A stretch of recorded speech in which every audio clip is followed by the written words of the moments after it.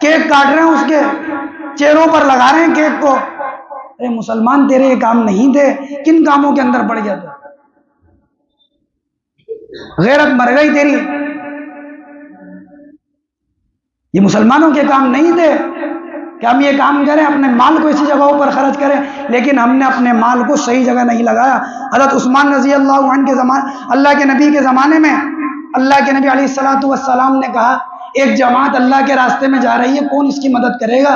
حضرت عثمان کھڑے ہوئے، کہا 100 گھوڑے اللہ کے راستے میں دوں گا۔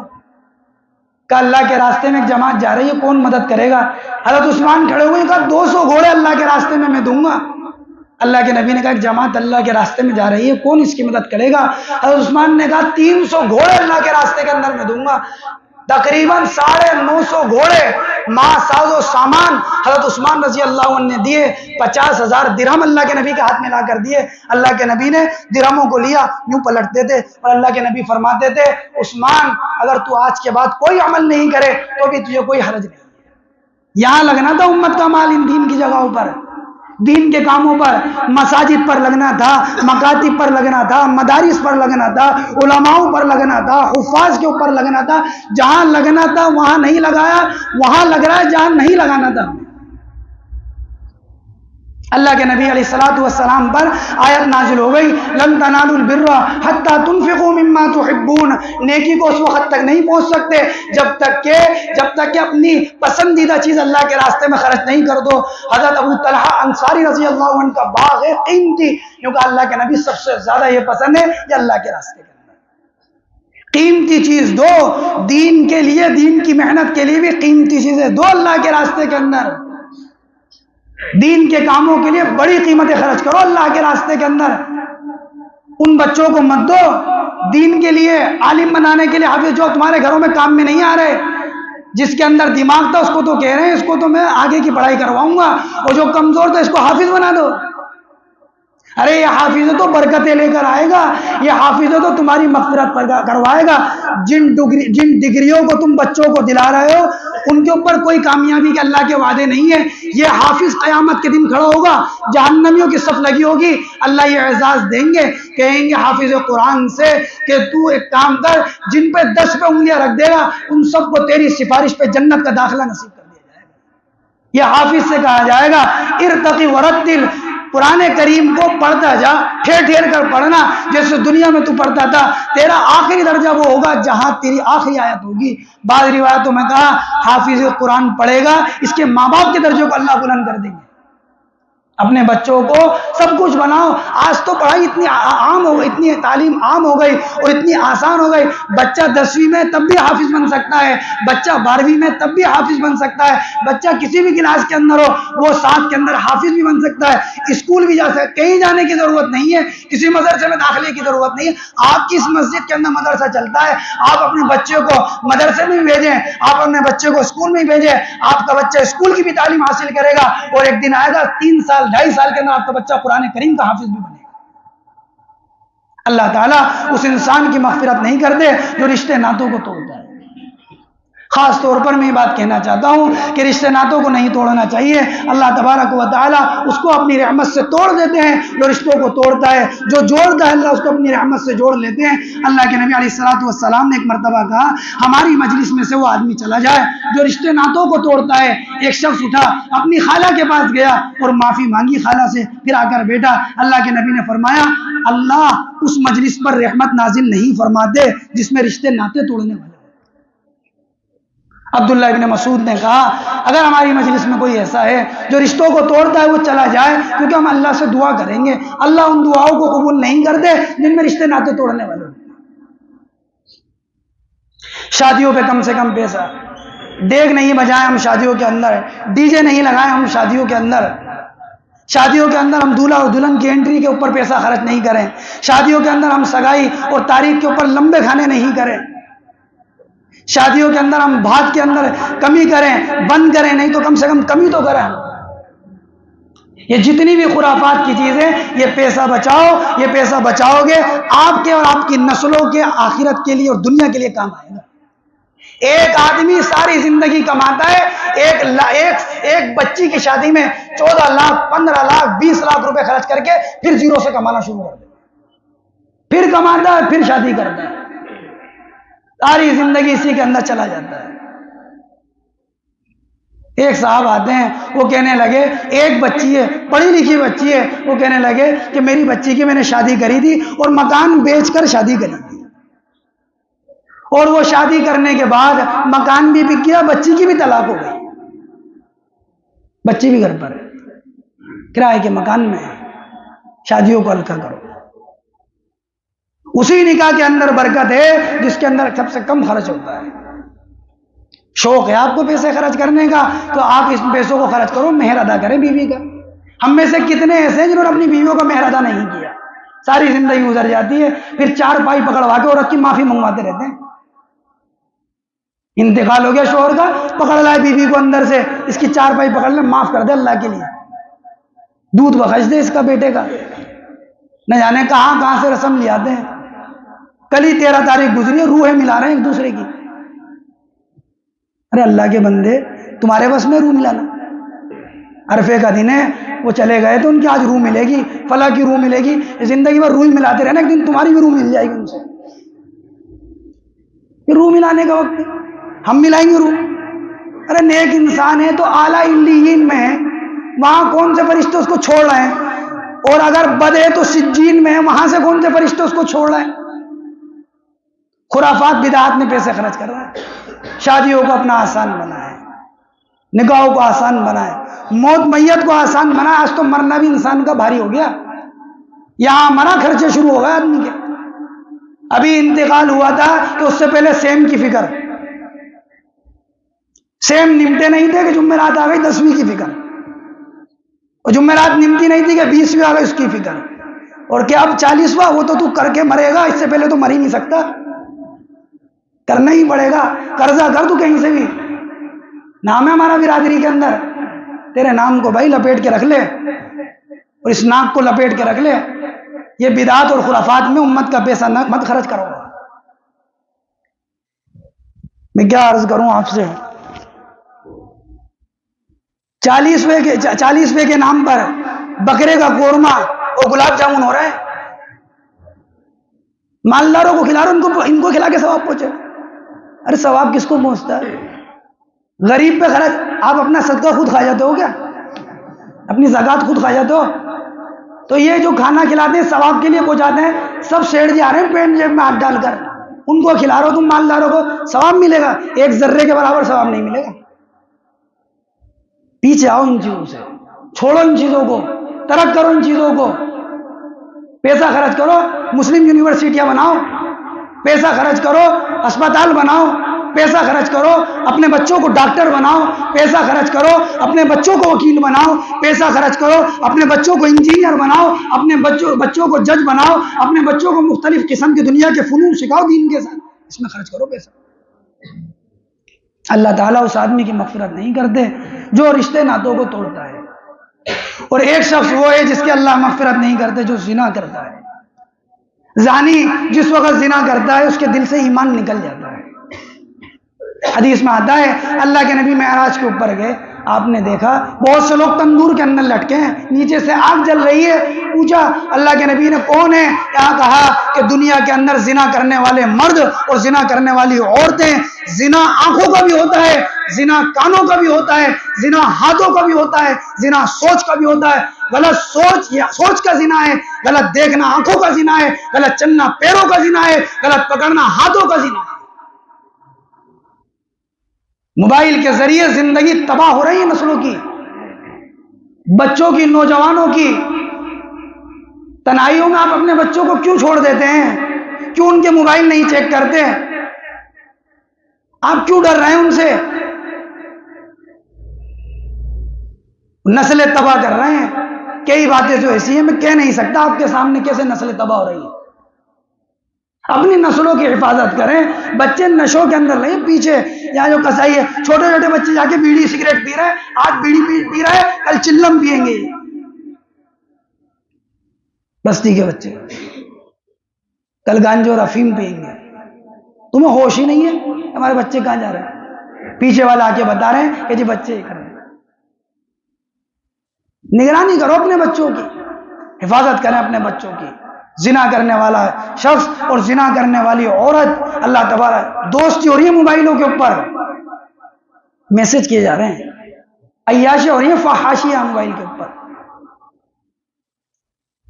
نماز ہوئی نہیں کہ موبائل میں میسج ایسے چیک کر رہا ہے جیسے اس کی قبولیت کا میسج آیا تھا، نماز قبول ہو گئی۔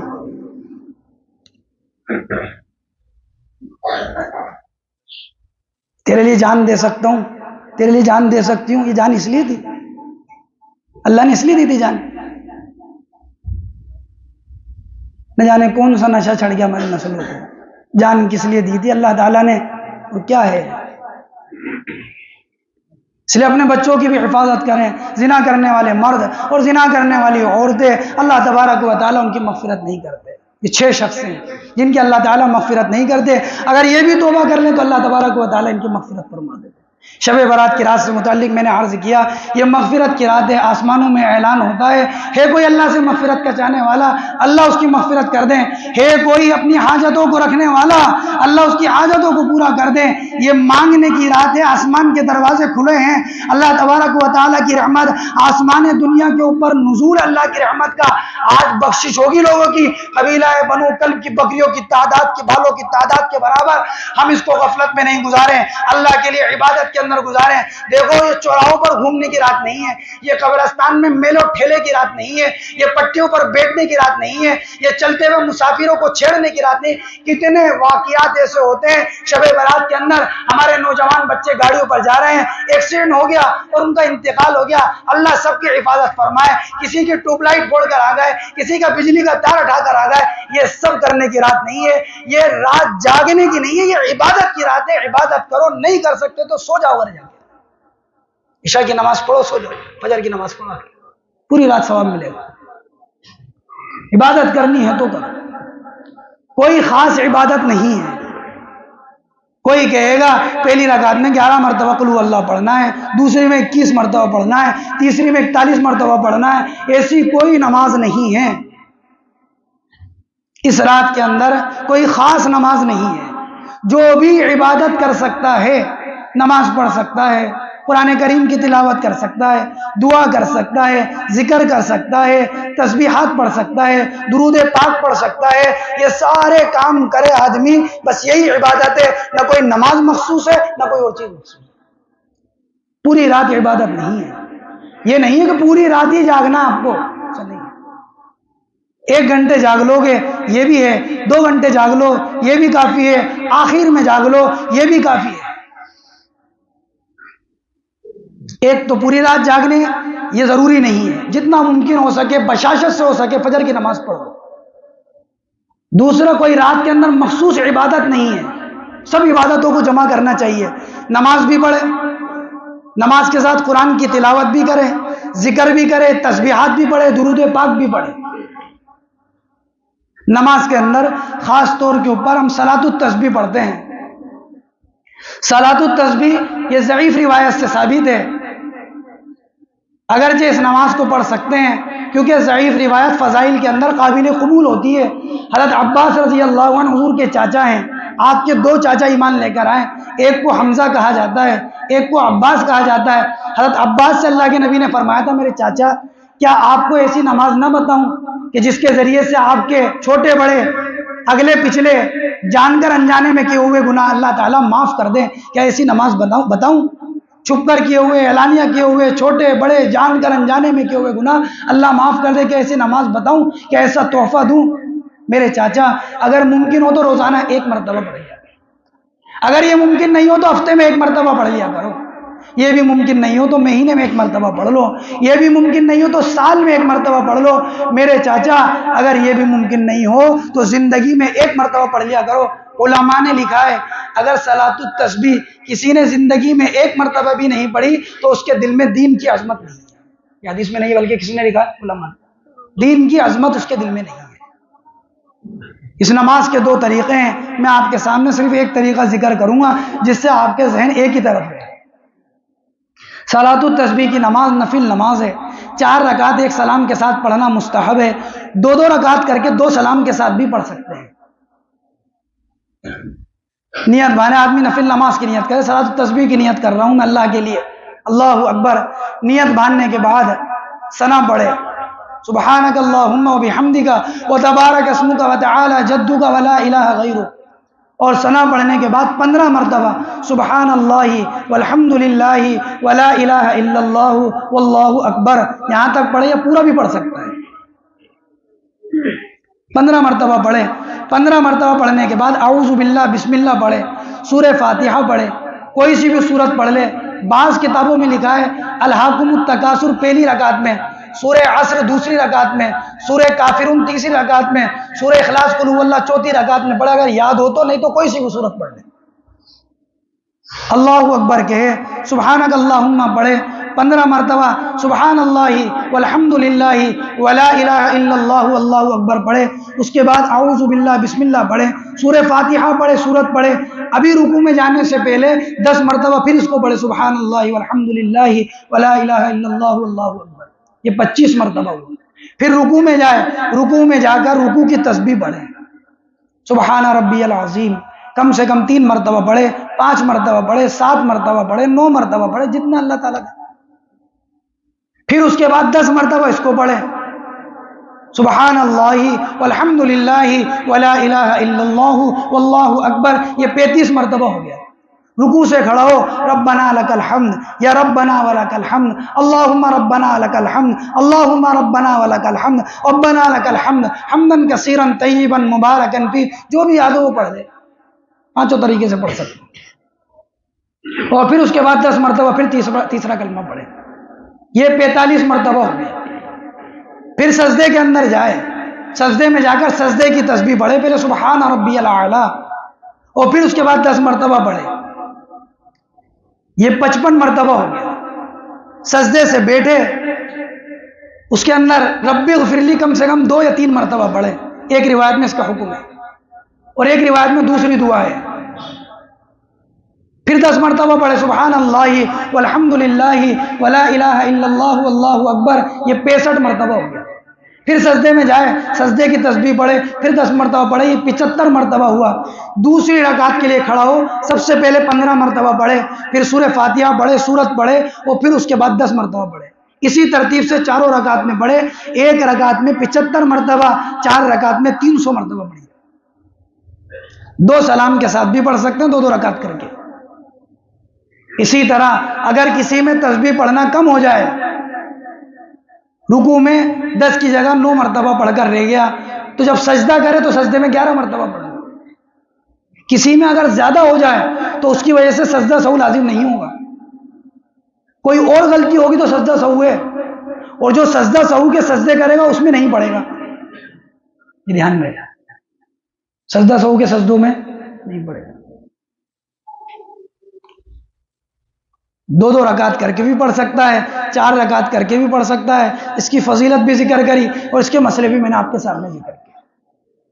ذہن میں اس کو یاد رکھے کہ کتنی مرتبہ پڑھا ہے، اور نہیں تو ایسا بھی کر سکتا ہے، نیت بنی ہوئی ہے تو انگلی کو ایک ایک کو زور سے دبا لے، لیکن یہ اچھا طریقہ نہیں ہے۔ اچھا طریقہ تو یہ ہے کہ ذہن کے اندر یاد رکھے۔ صلاۃ التسبیح کی جماعت نہیں ہے، ایسا نہیں ہے کہ عورتیں گھر میں جماعت کرا دیں، مرد مسجد میں جماعت کر لیں، ایسا نہیں ہے۔ انفرادی نماز ہے، علیحدہ علیحدہ طور پر پڑھے۔ اور دیکھو اس کے سیکھنے کا یہی وقت نہیں ہے، اس وقت میں ہوش آتا مجھے نہیں آتی اس لیے اس کے پیچھے کھڑا ہو جاتا ہوں، پوری زندگی پورے سال کیا نہیں آتی، کوئی بات نہیں، نہیں پڑھے، تہجد پڑھ لے 2 رکعت کر کے، 8 رکعت پڑھنا زیادہ افضل ہے، ورنہ 12 رکعت تک پڑھ سکتا ہے۔ ایک چیز اس رات کے اندر قبرستان کا مسئلہ ہے۔ حضور اکرم صلی اللہ علیہ وسلم اپنی ساری زندگی کے اندر اس رات کے اندر 1 مرتبہ قبرستان گئے، ساری زندگی میں 1 مرتبہ قبرستان، جو میں نے ذکر کیا اما عائشہ رضی اللہ تعالیٰ عنہ کی روایت ہے۔ تو اس لیے اس رات کے اندر قبرستان میں جانا جائز تو ہے، لیکن واجب اور فرض نہیں۔ دیکھو یہ نہیں سمجھنا چاہیے میرے والد کی قبر ہے، میرے دادا کی قبر ہے تو مجھے جانا ہی ضروری ہے۔ میں یہ نہیں کہہ رہا آپ سے قبرستان نہیں جائے، لیکن یہ ضروری نہیں سمجھے کہ آج ہی جانا ہے۔ آپ جمعے کے دن کہاں تھے؟ اس دن چلے جاتے۔ آپ جمعرات کے دن کہاں تھے؟ اس دن چلے جاتے۔ آپ پیر کے دن کہاں تھے؟ اس دن چلے جاتے۔ اب روز جاؤ نا، کون منع کر رہا ہے؟ لیکن یہ مت سمجھو کہ آج ہی کی رات جانا ہے. ایک گاڑی پہ 3 بیٹے اور باپ جا رہے ہیں لد کر. صبح فجر پڑھتے قبرستان کی طرف رخ ہے سب کا، ساری امت کا، اور پورے سال بھول گئے. قبریں بھی بھول جاتی ہے اولادیں. ہمارے باپ کی قبر کون سی ہے، ماں کی قبر کون سی ہے، دادا کی قبر کون سی ہے. ہم تو اپنے گھروں پر بیٹھے رہتے ہیں، وہ قبرستان میں جو قبر کھودنے والا ہوتا ہے پتہ نہیں کتنے مردے دفن کر دیتا ہے اس کے اندر. میں تو علم بھی نہیں ہوتا ہے. میرے دادا فلاں جگہ پر تھے، گھاٹ گیٹ پہ تھے، تو دادی بھی اب وہیں جائیں گے. ارے بھائی چنگی پہ لے جا، تو ضروری ہے وہیں جا کر ملانا. کم سے کم یہ پاس ہے یا آس پاس میں جو قبر جا تو سکتا ہے آدمی، کم سے کم کچھ پڑھ تو سکتا ہے. ایصال و ثواب کا کوئی خاص طریقہ نہیں ہے.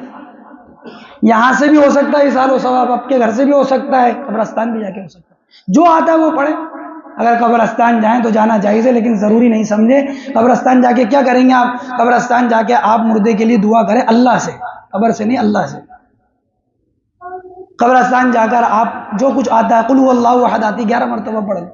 سورہ ملک آتی ہے، سورہ ملک پڑھ لیں. یاسین یاد ہے، 1 مرتبہ یاسین پڑھتے ہیں 10 قرآن کا ثواب ملتا. آپ نے کہا تھا میرا دل چاہتا ہے میرے ہر امتی کے سینے کے اندر سورہ یاسین ہو. سورہ یاسین پڑھیں، جو آتا ہے وہ پڑھ لیں. تو اس لیے ایک مسئلہ ہے قبرستان جانے کا، یہ ضروری نہیں ہے، امر مستحسن ہے اگر جانا چاہیں. ایک مسئلہ ہے دوسرے دن کے روزے کا.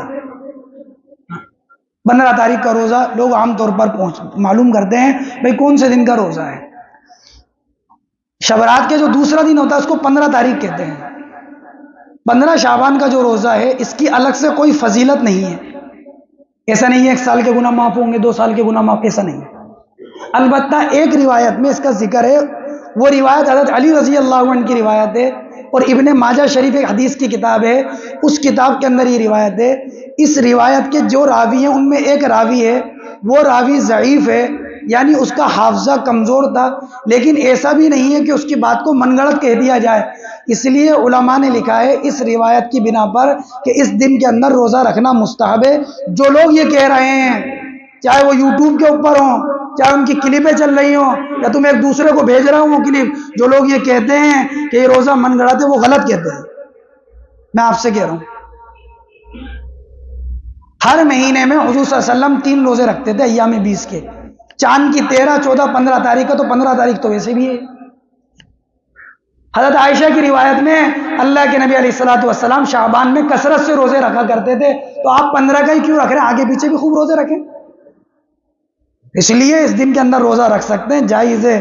جو لوگ یہ کہتے ہیں یہ من گڑت ہے، وہ لوگ غلط کہتے ہیں. یہ تو کہہ سکتے ہیں کہ یہ روایت سند کے اعتبار سے کمزور ہے، ضعیف ہے، لیکن یہ نہیں کہہ سکتے کہ روایت من گڑت ہے. اس لیے ایک چیز اس کا دھیان رکھیں کہ اس دن کے اندر روزہ نفل ہے. کوئی رکھتا ہے بہت اچھی بات ہے، نہیں رکھتا ہے تو اس کو تانا نہیں مارے کیا تو نے آج کا بھی روزہ نہیں رکھا، ایسا تانا نہیں مارے. رکھ لے بہت اچھی بات ہے، نہیں رکھے کوئی بات نہیں، نفل روزہ ہے. ان چیزوں کا اہتمام کرنا ہے ہمیں. ہاں، جو بتائے گئے ہیں گناہ ان سے توبہ کرنی ہے، سچی اور پکی توبہ کرنی ہے.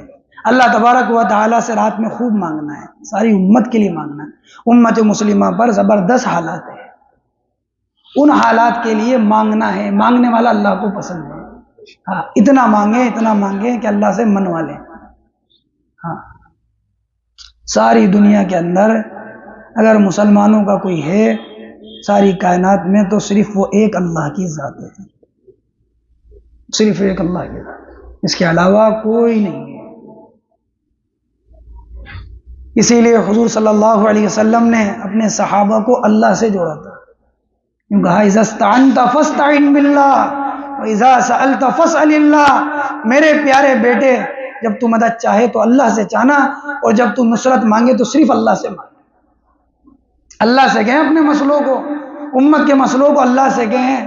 اللہ تبارک و تعالی ان مسئلوں کو حل کریں گے مصلحت تو ضرور ہو سکتی ہے، لیکن اللہ تبارک و تعالیٰ ظالمین کے ظلم کو اسی طرح چھوڑ دیں، ایسا کبھی بھی نہیں ہو سکتا۔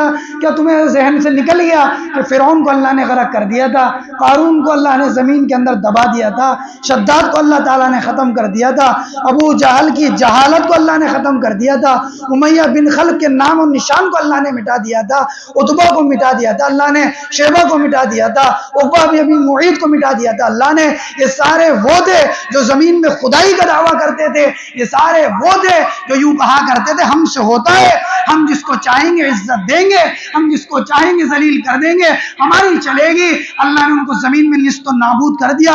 خدا کی قسم، کل کے باطل کو اللہ نے توڑا تھا، آج کا باطل بھی اللہ ہی توڑے گا۔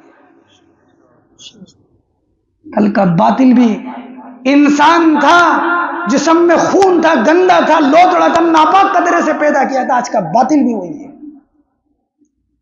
ایمان والے کی نظر تو اللہ کی طرف ہونا چاہیے۔ کیا سوچ سکتے تھے، کیا ذہن میں آ سکتی تھی جہاں 360 موجود تھے وہاں پر ایک اللہ کی وحدانیت کا اعلان ہوگا؟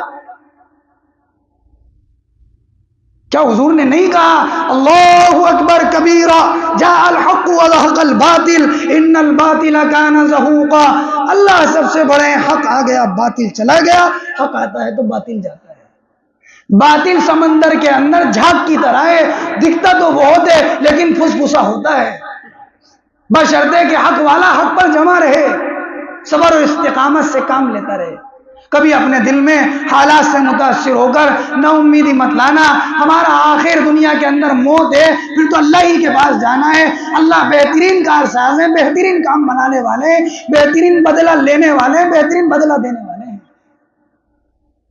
موت اور زندگی تو یہ تو عارضی ہے دنیا کے اندر، آج ہے کل نہیں ہے۔ دنیا کی زندگی ختم ہوئی، حالات ختم دنیا کے، یہاں کا عیش و عشرت ختم، یہاں کی موت میت ختم، یہاں کا شادی بیاہ ختم، یہاں کی بے چینی ختم، یہاں کا سکون ختم، سب ختم موت کے اوپر۔ وہ اصل آخرت، وَلَلْآخِرَةُ خَيْرٌ وَأَبْقَىٰ، آخرت باقی رہنے والی ہے اور آخرت بہتر ہے۔ یہ عمل کریں، اللہ سے مانگیں، میرے لیے بھی مانگیں، آپ کے لیے بھی مانگیں، اپنے گھر والوں کے لیے بھی مانگیں، اپنے اعزاء اقارب کے لیے بھی مانگیں۔ شب برات سے متعلق صلاۃ التسبیح، شب برات کی رات کے متعلق فضیلت، اس سے روزے سے متعلق، قبرستان جانے سے متعلق، ان راتوں میں اللہ تعالیٰ کی ان کی بخشش نہیں کریں گے، ان سب چیزوں سے متعلق آپ کے سامنے بن کر